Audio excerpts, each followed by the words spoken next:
Primeiro problema é qualquer professor se intitular de educador. Os professores não são educadores. Educador é pai e mãe. Tá certo? Educação é uma coisa que o cara recebe em casa e não na escola. Apesar de que hoje em dia no Brasil está se tentando terceirizar paternidade e maternidade. É o que acontece. Fora a pós-graduação da PUC, eu dou aula atualmente, faz tempo, no Anglo, cursinho. O que é um cursinho? Alguém sabe? Não. O cursinho é a evidência cabal de que o sistema educacional brasileiro não presta. Que se prestasse, não existiria o cursinho. Esse que é o grande problema. Vou dizer, mas a situação é realmente tão catastrófica assim? Olha, eu comecei a dar aula com 18 anos. Eu tenho 63. Quando eu completei 60, fiquei muito feliz, porque descobri que o Estatuto do Idoso prevalece sobre o da criança e do adolescente. Agora eu posso bater nos alunos, que é um sonho que eu acalentei durante toda a minha carreira. Mas, na realidade, desde os 18 anos até hoje, só no cursinho eu já tive 99.200 alunos. Alguém aqui foi meu aluno? Não. O Laércio foi. Um dos diretores de vocês. Na realidade, o que eu notei nesse tempo todo? Uma coisa óbvia, que acabou sendo evidenciada e documentada em 2003. No ano de 2003, vocês vão dizer, professor, por que o senhor usa um quadro e não um computador? Porque eu trabalho com computadores desde 1961. O primeiro computador que eu programei foi em 1961. Não era nem digital, era analógico. Em 1967, eu usava um dos 3 computadores que existiam no Brasil, na USP. Eu escrevi 14 livros de informática. Eu faço até hoje um programa na Rádio Eldorado para tirar dúvidas de informática. Por isso que eu não uso o computador. Agora, exatamente por isso. Em 2003, foi feito um exame chamado PISA. Para quem não está familiarizado, esse exame é um exame muito parecido com o Enem. É um exame que não mede conhecimentos, mede competências.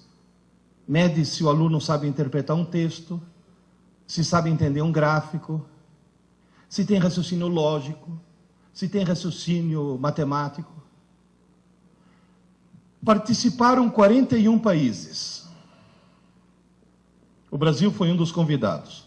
O Brasil, e olha, os alunos escolhidos, segundo o mesmo critério atuarial, com a qual se escolhe, por exemplo, o pool de eleitores para fazer uma pesquisa eleitoral, para que seja bem significativo. Desses 41 países, a melhor colocação do Brasil numa das competências foi 4º lugar, de trás para frente. Ou seja, a melhor colocação que nós tivemos foi penúltimo. Na maioria das competências nós somos penúltimos, agora em matemática não, fomos os últimos mesmo. Ou seja, senhoras e senhores, eu falo isso faz tempo, mas agora está documentado. O Brasil é o pior, se não o pior, um dos piores sistemas educacionais do mundo. Do mundo. Se os filhos estão na escola, então, a escola está no Brasil? Tá, então é péssimo. Não, qualquer escola. Não, mas o colégio... Não, qualquer escola. Porque eu lá no cursinho, eu recebo alunos que vêm das melhores escolas de São Paulo. Lá no cursinho, eu recebo alunos que vêm de escola que quando o filho nasce, o pai corre antes na escola fazer reserva de matrícula, depois vai no cartório registrar o filho. Para ter certeza que ele possa se matricular, o privilégio de estudar naquela escola. Aí o cara chega na minha mão. Não presta. Por quê? A escola tem maus professores? Não, são ótimos. A escola tem má vontade? Não, é excelente. A escola não é profissional? É profissionalíssima, seríssima. Então qual é o problema? O modelo está errado. O paradigma educacional brasileiro está completamente equivocado. Só para vocês terem uma ideia, se você fizer um teste de QI e tentar determinar o número de pessoas que tem... Você arrumou canetas mais grossas, porque na televisão não aparecem as finas. Eu só queria ter certeza de uma coisa. Elas apagam? Tá bom. Deixa eu me reequipar aqui.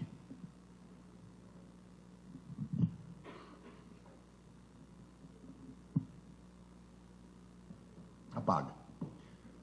Faz um teste de QI. Da famosa curva de Gauss. O que mostra isso?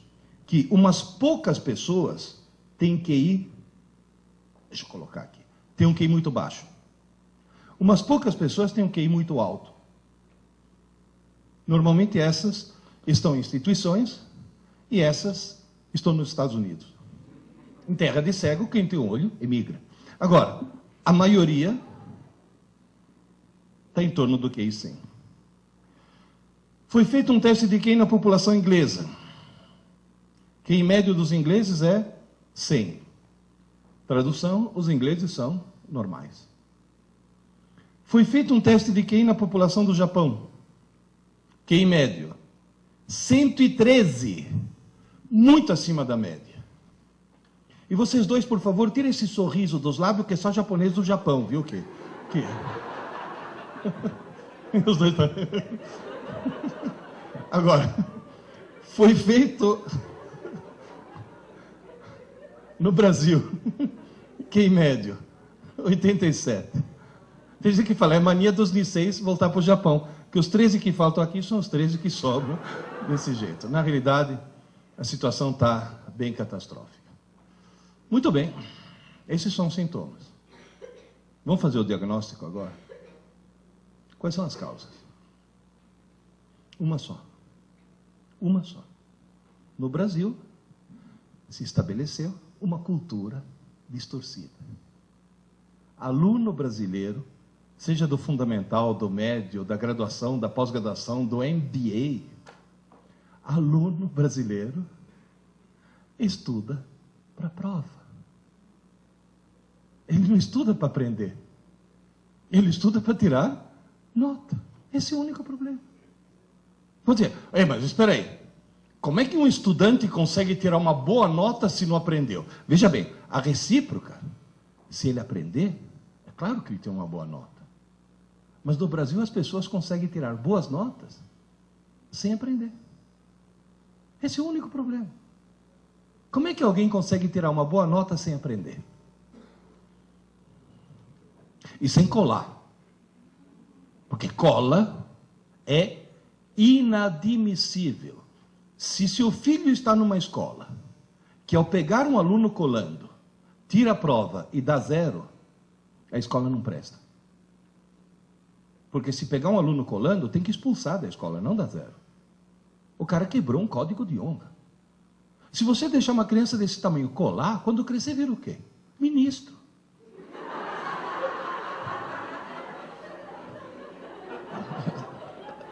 Tá certo? Como é que alguém que não cola e não aprendeu consegue tirar nota?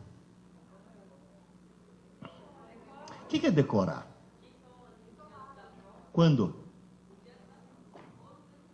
Um aluno marcar uma prova para ele na quinta-feira. Quando é que um aluno normal começa a estudar?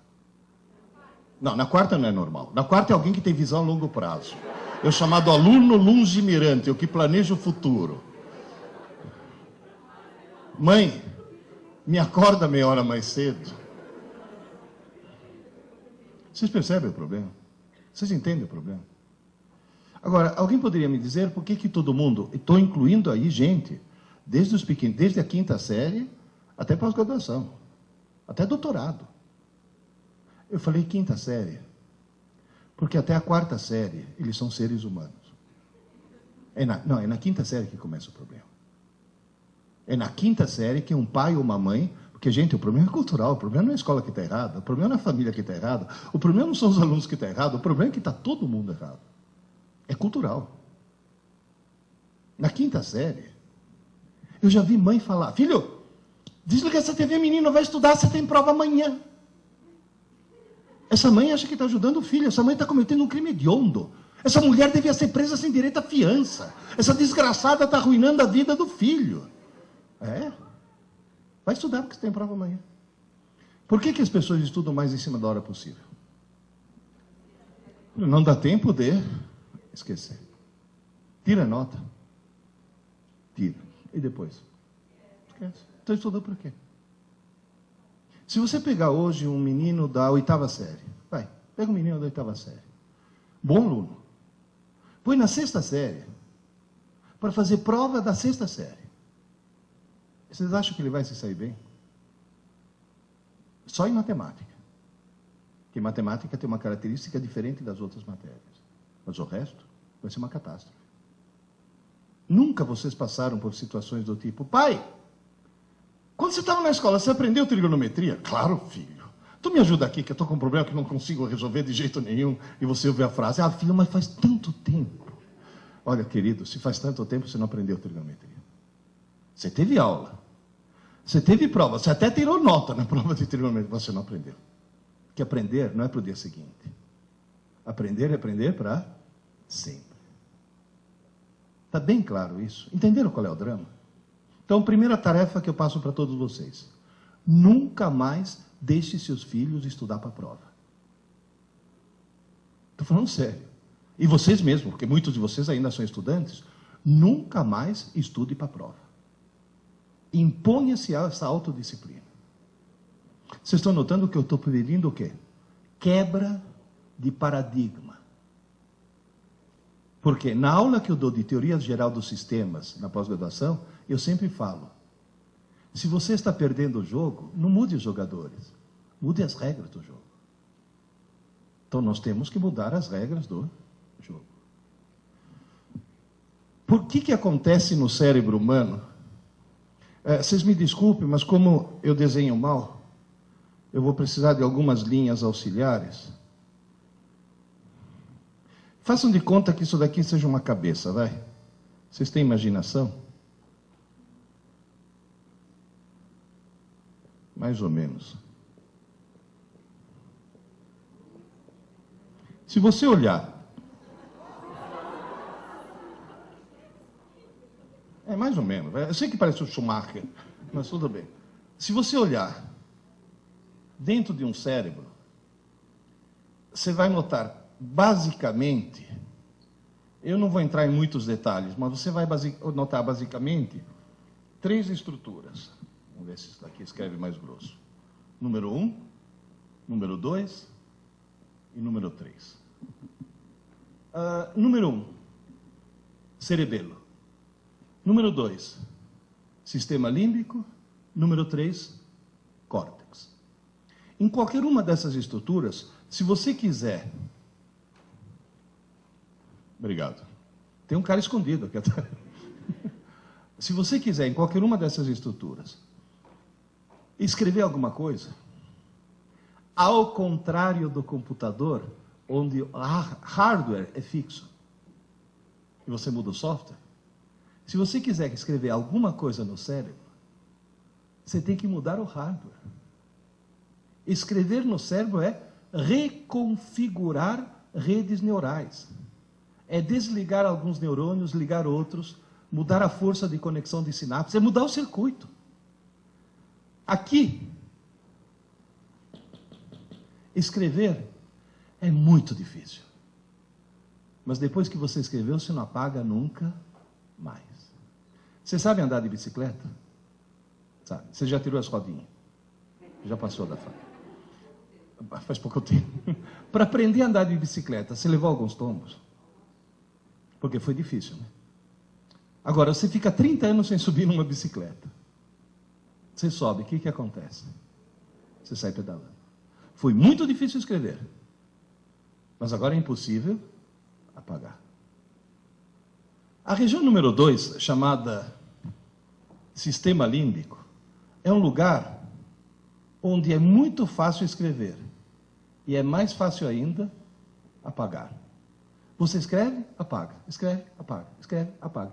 Seria equivalente num computador à memória RAM. É um rascunho. É uma memória extremamente pequena e extremamente provisória.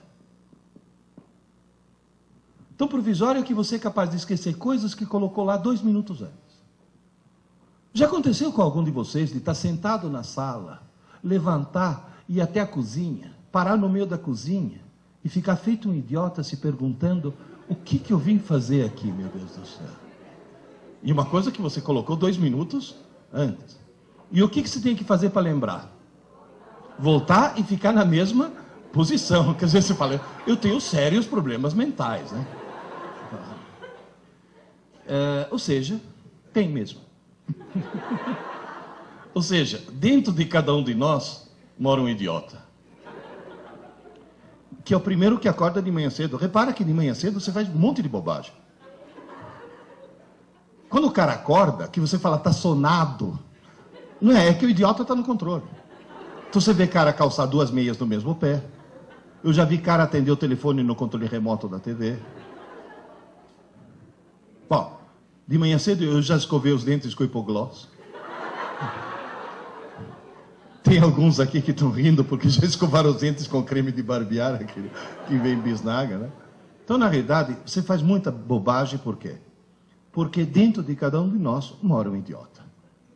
Agora, qual é a boa notícia? No córtex, que seria essa região número 3, não é nem fácil nem difícil escrever, é esquisito.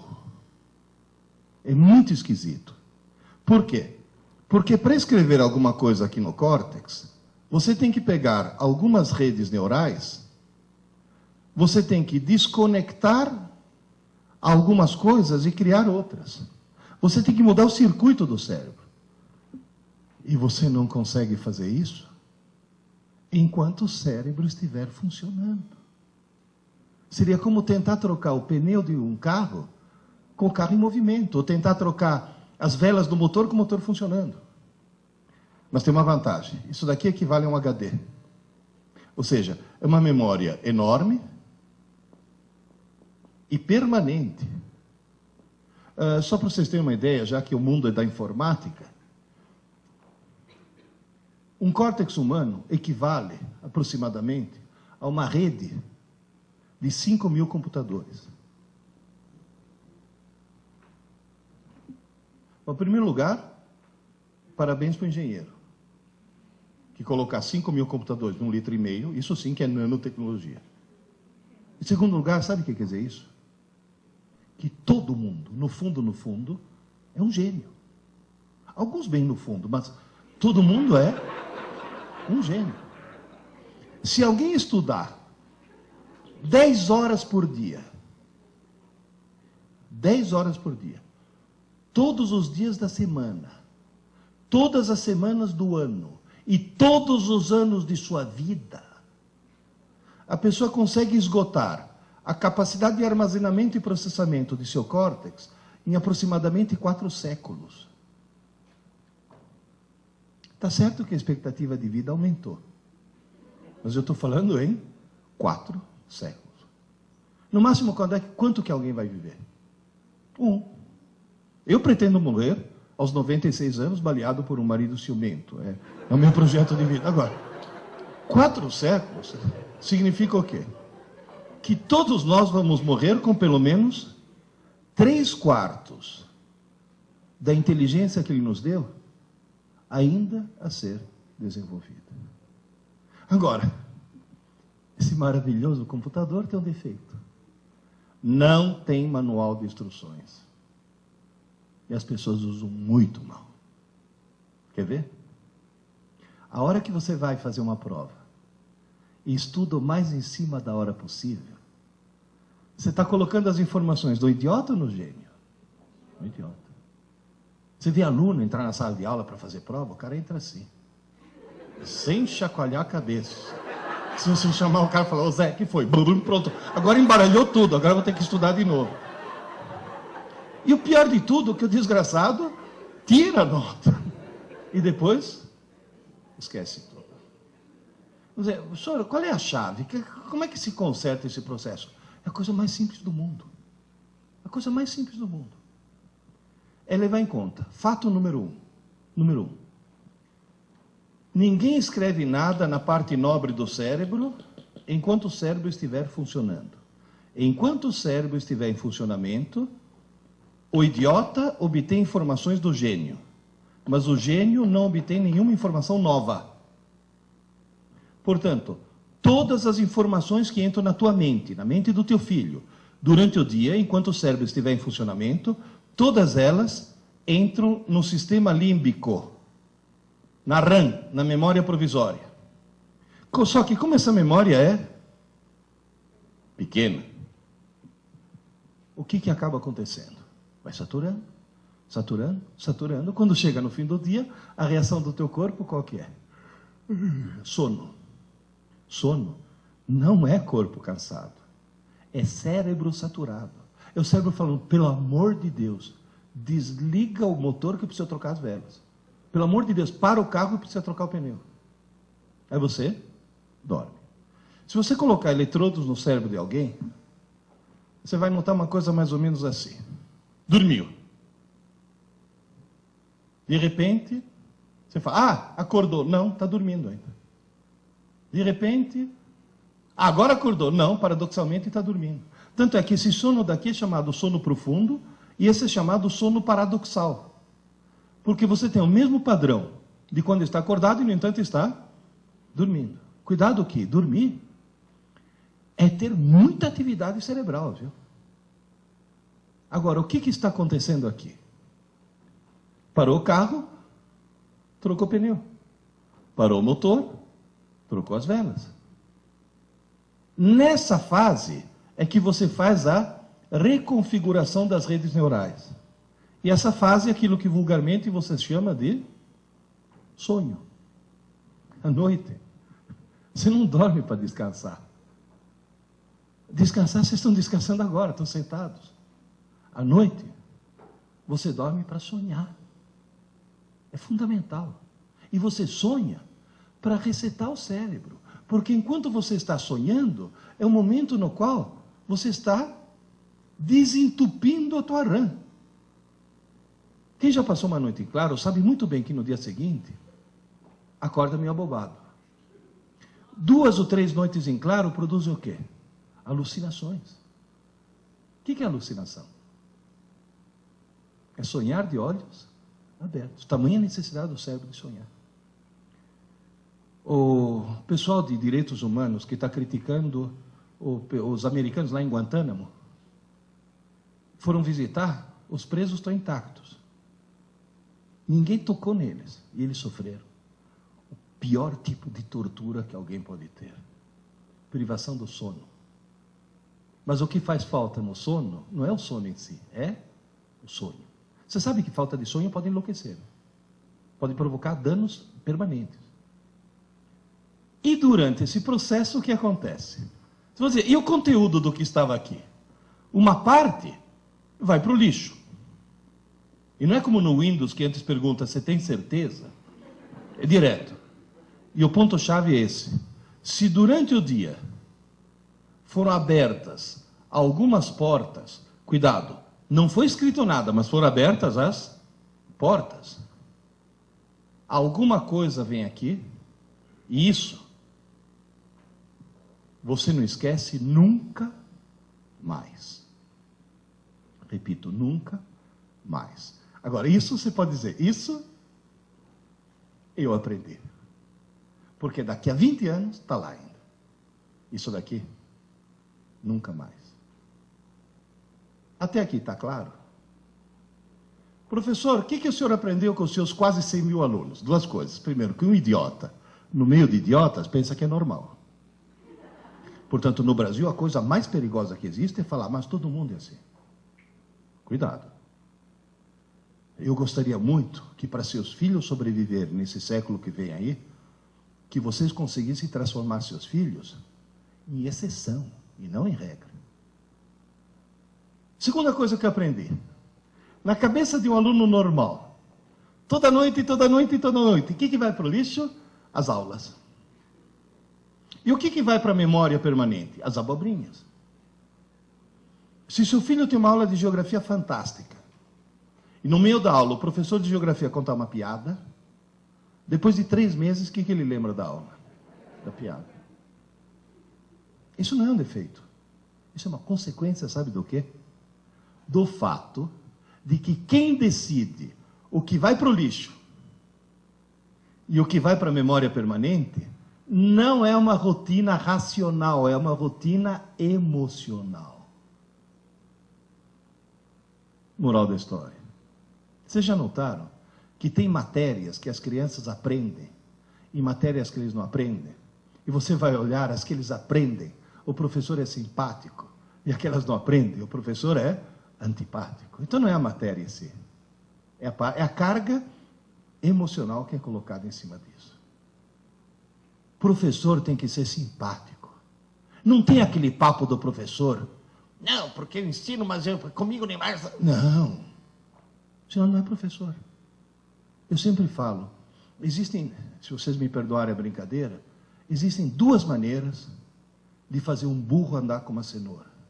O ideal é pôr a cenoura na frente. É a única maneira que funciona.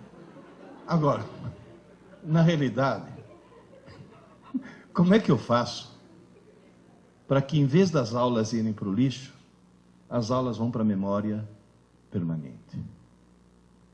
Eu não descobri nada. Quem descobriu isso sem querer, repito, sem querer, foram 4 engenheiros.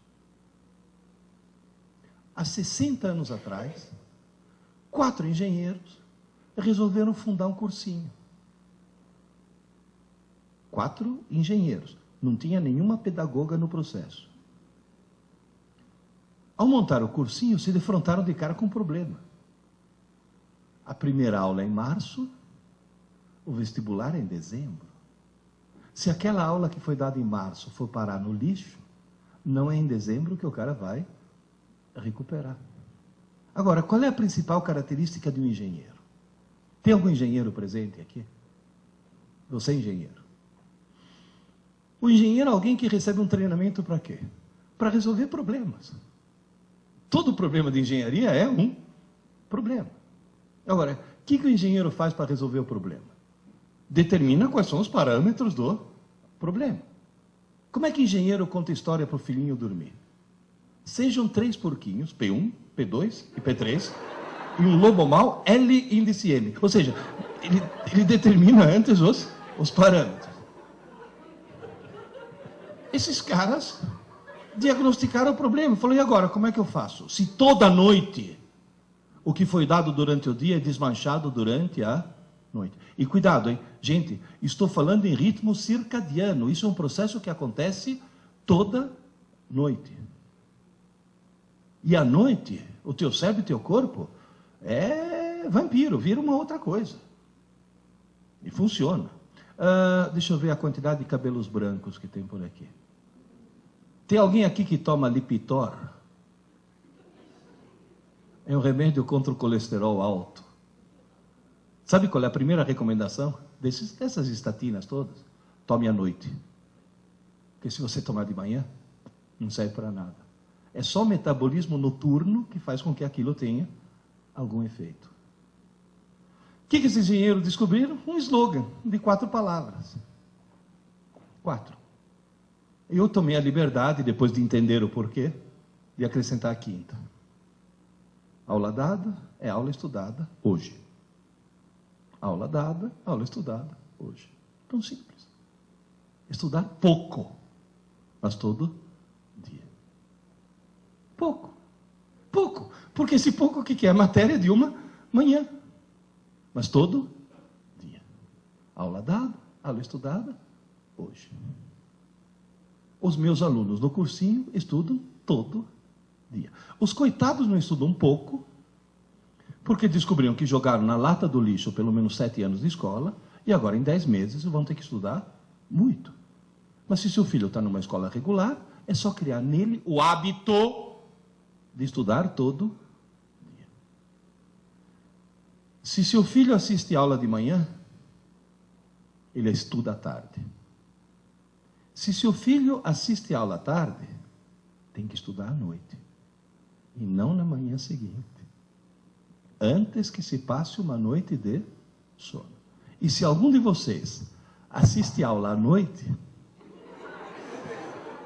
vai ter que dormir 40 minutos mais tarde. Senão você está jogando as aulas na lata do lixo. Porque quem está falando é alguém que fez todo o curso de física na USP à noite, porque de dia eu tinha mulher e filha para sustentar. E eu estudava à noite. Aliás, eu assistia aula à noite. Depois ia para casa estudar. Falei, eu vou arrumar 40 minutos. Desligue a TV. Quebre a TV. A hora que você quebra a TV, teu dia passa a ter 30 horas.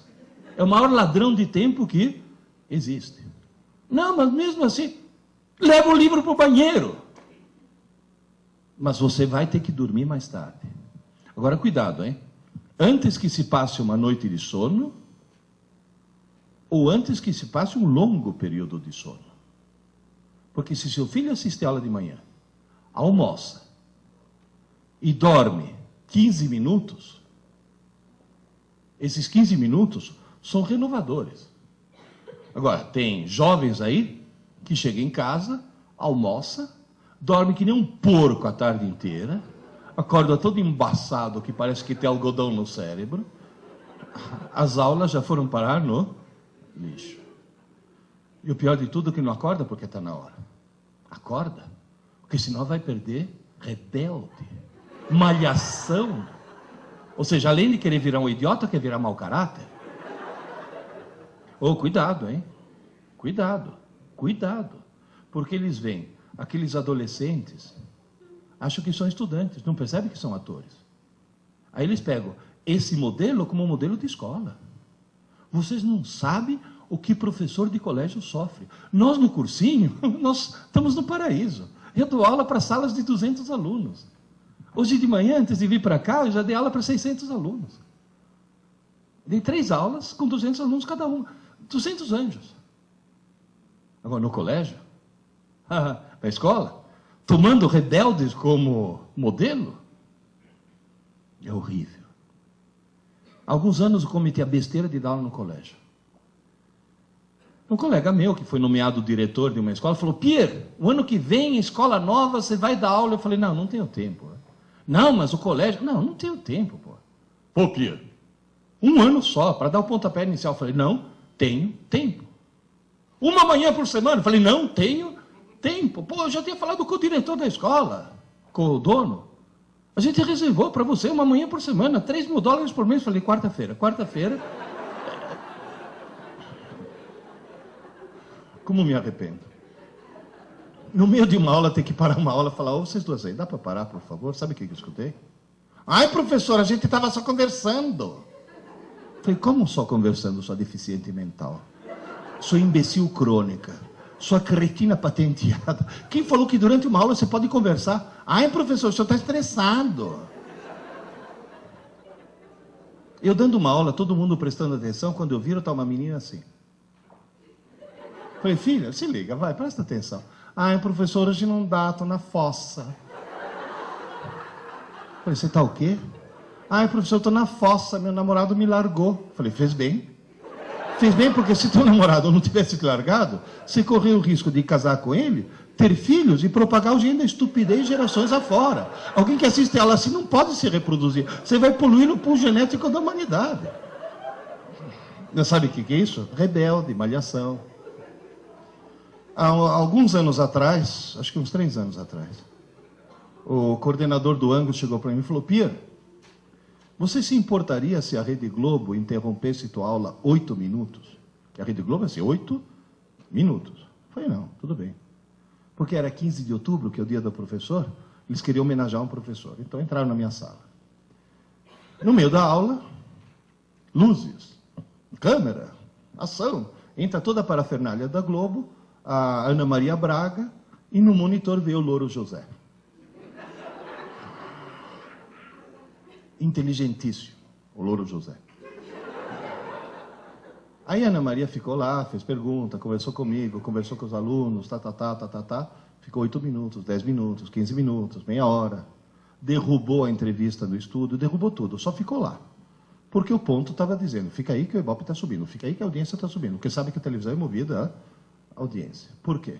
Porque dezenas de milhares de mães estavam vendo 150 alunos se comportando como seres humanos.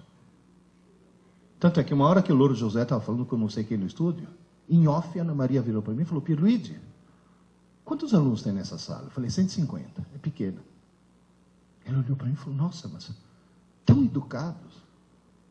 Eu falei: Ana Maria, aqui é a escola de verdade. Aqui não é malhação.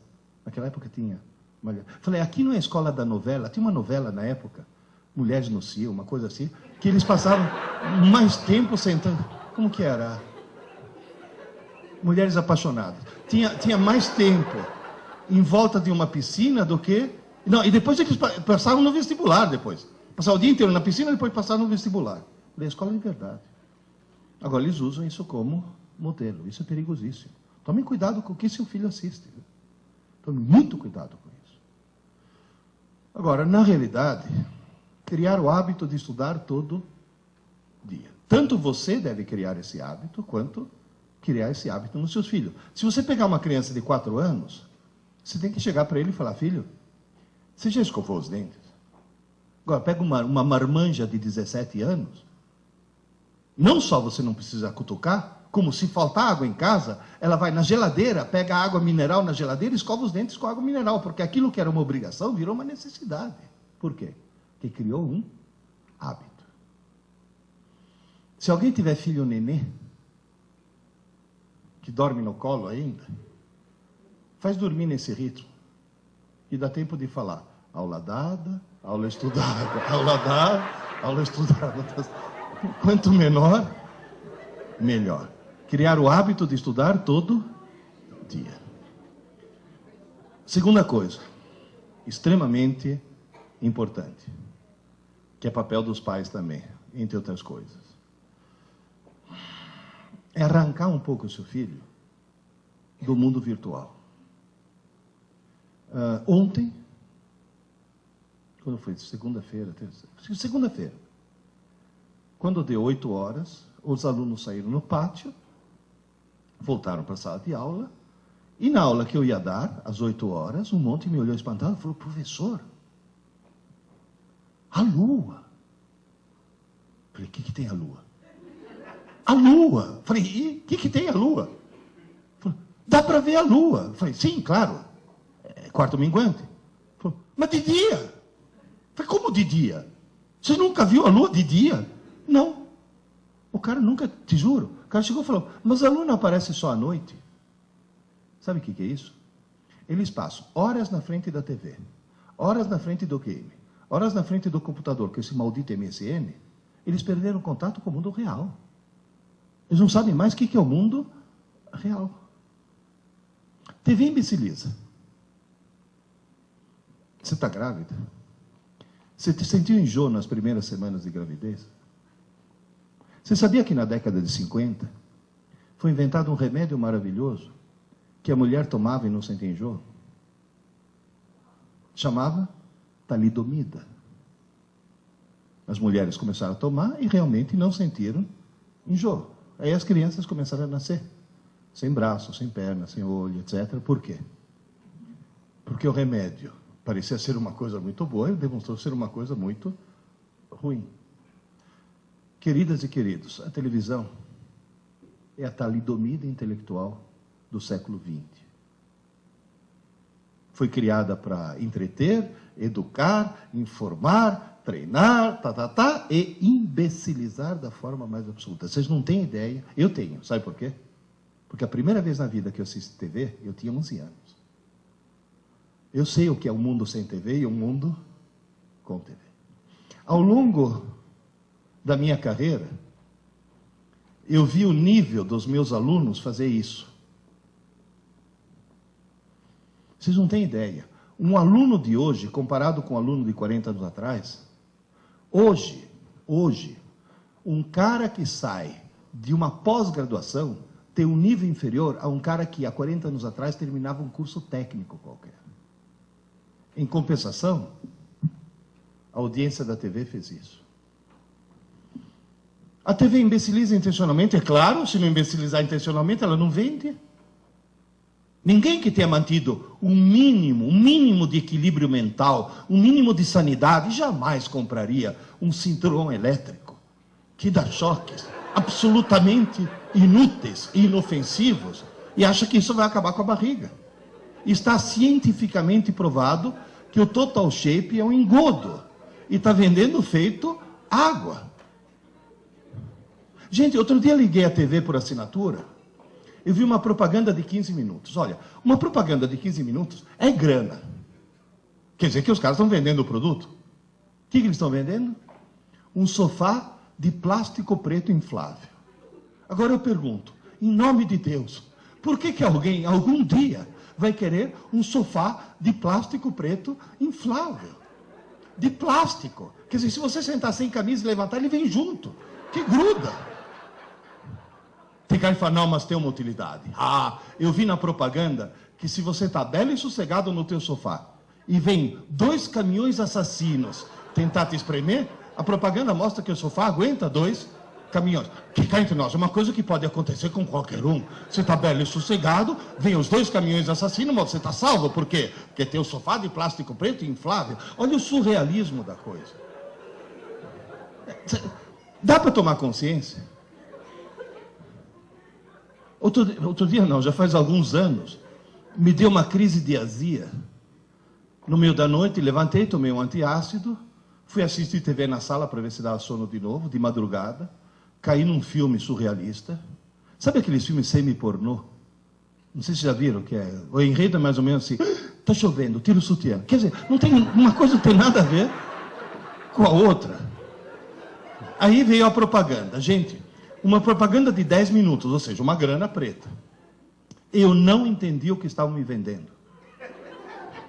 Eu vi na minha frente uma senhora loira de meia idade, fantasiada de toureiro, com uma roupa de lamê dourado, toda cheia de lantejoula, parecia uma drag queen. Essa senhora falando em espanhol, eu falo espanhol, eu não entendi o que ela estava me vendendo. Aí lá pelas tantas, ela senta num trono, no meio de 2 tochas acesas, e encerra a propaganda olhando para mim e falou, ligue já, ligue já. Eu já falo, mas ligue já? Por quê? O que essa senhora quer, meu Deus do céu? Aí eu fui investigar, fiquei curioso, né? E descobri que não é uma senhora, é um híbrido. Se você pegar Hebe Camargo e Calbi Peixoto e fizer a síntese, você obtém um tal de Walter Mercado, não sei se já ouviram falar, que é surrealista aquilo. Agora, o que é de estranhar não é ter uma coisa estranha na TV. Que coisa estranha tem na TV do mundo inteiro. Nos Estados Unidos, quanto mais estranho e mais pervertido, maior ibope. Lembra aquela charada? O que é o que é? Anda para trás, muda de cor e come criança. Michael Jackson. Ou seja, na realidade, quanto mais esquisito for, para a televisão é melhor. Agora, sabe o que é de estranhar? Esse tal de Walter Mercado, que já esteve no Brasil, depois foi para a Colômbia, Venezuela e Argentina, agora está na Espanha. Ele fatura uma média de 240 milhões de dólares por ano. O que preocupa é que quando me fala liga já, as pessoas... Ué, o ano passado, a Rede Globo não conseguiu fazer com que 32 milhões de trouxas, pagando, ligassem para o paredão do Big Brother. Então me diz, a televisão imbeciliza ou não? Tem uma coisa que imbeciliza mais, game. Game. Vocês já entraram numa LAN house? Você já viu o que eles jogam? É assassinato. É assassinato o tempo todo. De repente um não, em vez de estar assassinando alguém, está de carrinho, você fala, bom, esse pelo menos está aprendendo a dirigir, que nada, está atropelando velhinhas. E se a velhinha tiver carrinho de nenê, tem um bônus. Ou seja, na realidade é a violência eletrônica. Professor, tem alguma coisa que imbeciliza mais o jovem, além da TV e do videogame? Tem. Computador mal usado. O famoso MSN.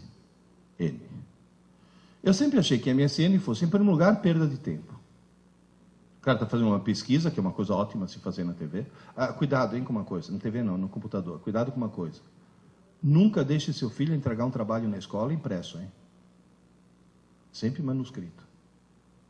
Porque eles entregam na base Ctrl-V, Ctrl-C, né? Copia, cola, enfim. Ele está fazendo uma pesquisa, de repente MSN, blim, blim. Você sabe quem ficou com quem na balada de sexta-noite? Aí pronto, perdeu. Segundo problema, ortografia. Eles não sabem mais escrever. Em vez de escrever você também não, o cara escreve você também não.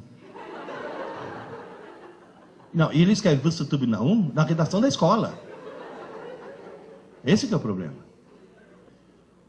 Mas aí tem um problema mais grave, muito mais grave. Um psiquiatra inglês do King's College de Londres, que é uma instituição médica respeitadíssima no mundo, lidou com 100 mil jovens, fez teste em 100 mil jovens e descobriu o quê? Que fumar maconha abaixa o QI. E a gente sabe por quê. A maconha queima sinapses, portanto ela queima a possibilidade de criar novos circuitos. Fumar maconha abaixa o QI. Usar MSN abaixa o dobro. O rebaixamento de QI que os jovens estão tendo, pelo fato de se comunicar compulsivamente na internet, abaixa o QI o dobro do que se fumasse maconha. Agora, por favor, tomem consciência disso. Vocês não têm ideia. E vocês mesmos na empresa, quer falar alguma coisa para o teu colega? Levanta e vai até a mesa dele. Volta a se comunicar pessoalmente, em vez de mandar os recadinhos. Eu já vi cara em cybercafé, o cara sentado aqui, o amigo dele, 3 computadores para lá, os dois batendo papo pelo MSN, meu Deus do céu. Levanta, vai tomar um café junto. Eu já vi mãe, que em casa tem o wireless, chamar o filho para jantar pelo MSN. Gente, está faltando contato humano. Isso está imbecilizando. Seus filhos estão se transformando em autistas cibernéticos. É um problema seríssimo. Então, cuidado, fiscalizem isso. Há mais ou menos uns 4 anos atrás, eu fui fazer uma palestra em Barra do Piraí. Uma das mães falou: professor, me empresta o microfone. Ela pegou, virou para as outras mães, falou: como todas vocês sabem, meu marido é uma besta. Ih, meu Deus do céu, sabe quando você acha que... Bom, agora começa lavagem de... Não, descobri depois que é uma forma carinhosa com a qual as mulheres tratam os maridos lá em Barra do Piraí. É uma lógica diferente. Mulher e homem, não é que um tem uma lógica melhor que o outro. A lógica são 2 sistemas operacionais distintos. É Linux e Windows. Alguém que chega para você e fala: se você não sabe porque estou brava com você, não sou eu que vou dizer. É outra lógica. Não, espera, você está rindo? Os homens ficam perplexos. As mulheres falam: não, é claro, ele tem que ser sensível. Quer dizer, é um outro processo mental. Mulher é alguém capaz de ficar 20 anos tentando te mudar. Quando consegue, fala: você não é mais o mesmo. O que você quer, meu Deus? É uma outra lógica, é um outro processo mental. Aí ela chegou e falou: como você sabe, meu marido é uma besta que comprou uma casa nova numa pirambeira que não pega TV. Aí ele está construindo uma torre de treliça para colocar a antena em cima. E por mais que ele esteja subindo, continua não pegando. Ele falou: daqui a pouco vai chegar o anjo exterminador, porque vai achar que é Babel 2, a missão, quer dizer... Ele falou: faz 4 meses que nós estamos sem TV em casa. Ele falou: o rendimento dos meus filhos na escola melhorou horrores. Meu marido me redescobriu. Eu redescobri meus filhos. E na hora do jantar, nós voltamos a ser uma família. Eu vou dinamitar a torre. Então perceba o quê? Que quando tirou o monstro, é que percebeu quanto o monstro fazia. Não estou dizendo quebre a TV, mas pelo amor de Deus, reduza. Porque você tem TV na sala, tem TV na tábua de passar roupa, tem TV na cozinha, tem TV no banheiro, tem TV na área, ligadas algumas 24 horas por dia. Porque quando a Rede Globo não transmitia overnight, aquele tsh de madrugada tinha 10 pontos de audiência. O que mostra que a TV estava ligada 24 horas por dia. Então, por favor, cuidado. Professor, tem mais algum dever de casa para fazer com meu filho? Só mais 2. Bom, um qualquer que eu passei para vocês. Criar o hábito de estudar todo dia. Todo dia menos um dia, a véspera da prova. Que é exatamente o modelo oposto ao modelo atual. A outra tarefa, tente reduzir o mundo virtual dele. A outra tarefa que eu vou passar agora, tenham coragem de remar contra a correnteza. Porque a correnteza está arrastando todo mundo para um lado. E ele só vai se safar se for para o outro. Ai, mãe, você sem noção, todas as mães das minhas amigas deixam. Então você tem a coragem de dizer, sim, mas elas são as mães das tuas amigas. Eu que sou tua mãe, eu imponho isso. Tenham coragem disso. E por favor, lembre-se de uma coisa. Se você remar contra a correnteza, e a escola remar contra a correnteza, ele vai se safar. Agora, se só um dos dois remar, ou pior ainda, a escola rema para um lado ou você rema para o outro, esquece. Não tem salvação. E remar para o mesmo lado significa o quê? Torne-se cúmplice da escola do seu filho. Não parceiro, cúmplice. Nós podemos ir até que horas, para não segurá-los muito? 1h10. Tem mais uma tarefa para passar. Última tarefa. O grande problema da TV qual foi? Entre outras coisas. É muito mais fácil ligar a TV do que abrir um livro. Moral da história. A falta de leitura transformou toda uma geração em analfabetos funcionais.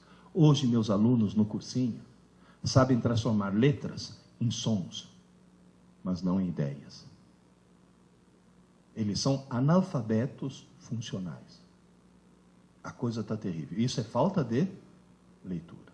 E só lê muito quem lê por prazer. Então, o que vocês têm que fazer é criar nos seus filhos o prazer de ler.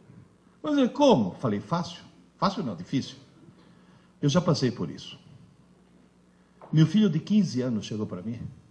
Pai, estou preocupado, com lágrimas nos olhos. Falei, o que foi, filho? Eu descobri que não é que eu não gosto de ler. Eu odeio ler.